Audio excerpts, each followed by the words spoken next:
Alright guys, and here's an overall layout of what I have going right now with my little studio. As you can see, honestly nothing is really big, nothing is expensive here. Nothing is really over $400, $500 brand new in this whole entire setup. So it's a pretty budget setup. I try to do the best I can with it, and but overall, it's a budget studio. Now, starting over here is where it all began, really. My recent hardware influx came from these Volcas here. I was kind of using software only for many years. These Volca's price and the fact that they were analog kind of interest me and made me jump back into analog and hardware gear again. And I'm glad it did because it kind of spawned all these other pieces that I'm going to show you next. Because now that I'm starting to work with hardware and software together, I'm really glad I took that jump and got the Volgas. I got the original three early on. I plan on upgrading maybe to the FM and a few other pieces. I definitely want to get more Volcas. I haven't got around to getting past the original three. It's because I've spawned into some other types of gear that I'm going to show you, but I definitely want to get at least one or two more Volcas. And above it is the Microbrute. The Microbrute's a great little synth. It's not plugged in right now, not because I don't like it, but because it becomes really hard when I have everything hooked up into my setup to mix. And plus the space right now, I need a few more tables or shelves or something set up in this room to really have this synth be right in my setup and feel comfortable to play. Next to it is a microphone that I use in a lot of my videos. I use it for sampling too and other various things. It's a Shure microphone. The model numbers would be just the Shure SM58. They're pretty standard microphones, but they're actually pretty, for the price you find them at, they're really good microphones. If you ever need a good budget mic, that's a good way to start. Over here we have my audio interface, which is going to be soon to be upgraded. I'm using an old Tascam US 144 MK2. It's only got two mono inputs. I'm upgrading to Focusrite, which is going to be a way more inputs. It's going to give me 8 analog inputs rather than the 2 analog inputs I have here. It's going to come with a MIDI out and MIDI in, just like you see in this Tascam. So I'm going to be upgrading that very soon, which is going to open up my sounds really nice. And after, above that, you see the MIDI Solutions Quadra Through. That actually splits the MIDI information that's coming out of my Tascam, which allows me to route my Ableton MIDI data to various instruments rather than just one and have to chain it. And that's how I can't make all my information connect to all my other synthesizers. Going into the Tascam, you have the M Audio.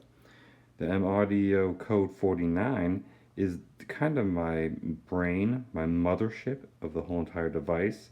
Since it's going into the Tascam, which is being split by the Quadra Through, this has total control over all other synths in my studio. So that's really cool. This is kind of like the main device. I can control up to 4 synths at a time from the keyboard. I can split the keyboard up into 4 zones. If I go over here, you'll see my zone section. Each zone can have a MIDI channel. I can assign the zone different key ranges. I can stack them on top of each other. I can have them separate. They can be in various octaves. So I can really split up 4 different synths at a time, and I can be playing them on this one keyboard. And then I can map the knobs, sliders, and buttons to whatever parameters on those synths I want to. So it really brings all these various synths together with that control. Now, as I told you before, I only have 2 mono inputs. I obviously have a lot more than 2 instruments. I mean, I got 1, 2, 3, 4, 5, 6. I got various instruments plugged in here. And one way I do this is through a Behringer MX 400. It's a little mini mixer, which the input, the output is going to one of my line ins to my task cam.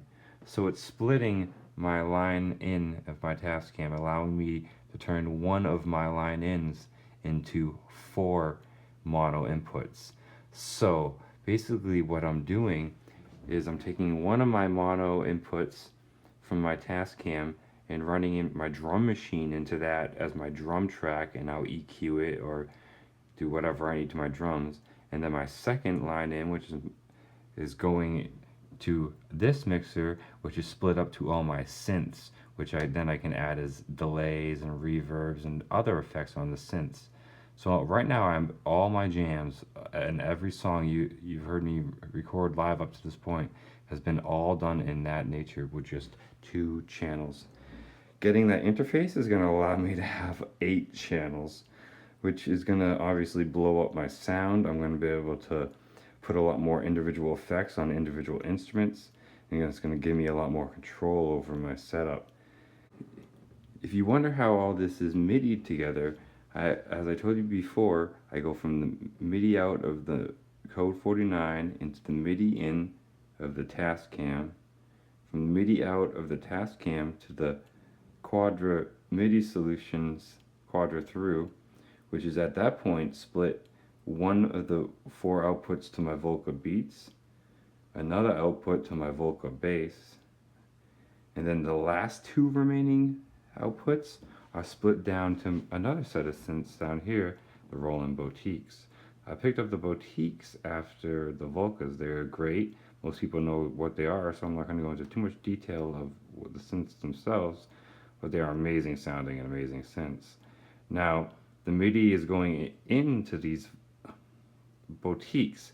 Now, from there, each MIDI has a MIDI out, the silver wires, and one MIDI out is going to the Microkorg, and the next MIDI out is going over to my Volca keys.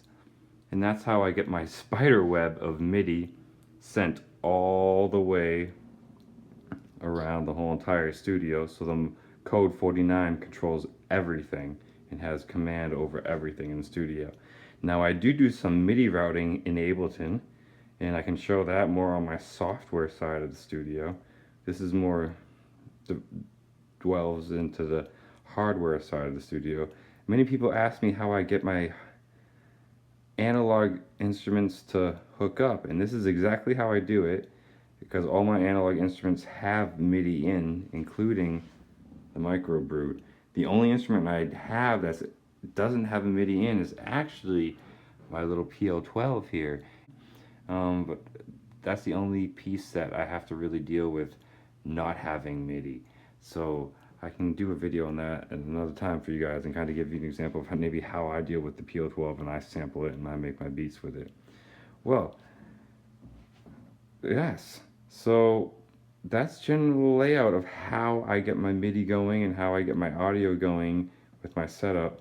As you guys know, I do this all on as I said before, with pretty low budget synths. I like to think that I've made some pretty good sounds. The sounds are going to get even better now that I'm having an audio interface upgrade, that I have this Code 49 to control everything. I'm not using the Microkorg, as great as it is as a master controller. Now I can use it more for what it just is really good at, making sounds and controlling that with the Code 49. Okay guys, well that was a quick layout of my small but growing studio after 1 year of YouTube. Thank you so much for the 2,000 subs, guys. If this type of stuff interests you, I do live jams on this studio, I do tutorials, I give away free patches, I give away free samples. If all that stuff interests you, just find the subscribe button somewhere around here and hit that subscribe button and keep an eye on my videos, because more and more are going to come, guys. And I really don't plan on selling anything. I'm gonna just keep massing up more and more gear. I'm gonna get some more expensive pieces this next coming year, but I'm gonna keep buying budget gear too because I really do like these little budget pieces and what they bring to the table. Um, yes. So thank you guys. Thank you, YouTube. And as always, you guys have an amazing day. Until next time, take care.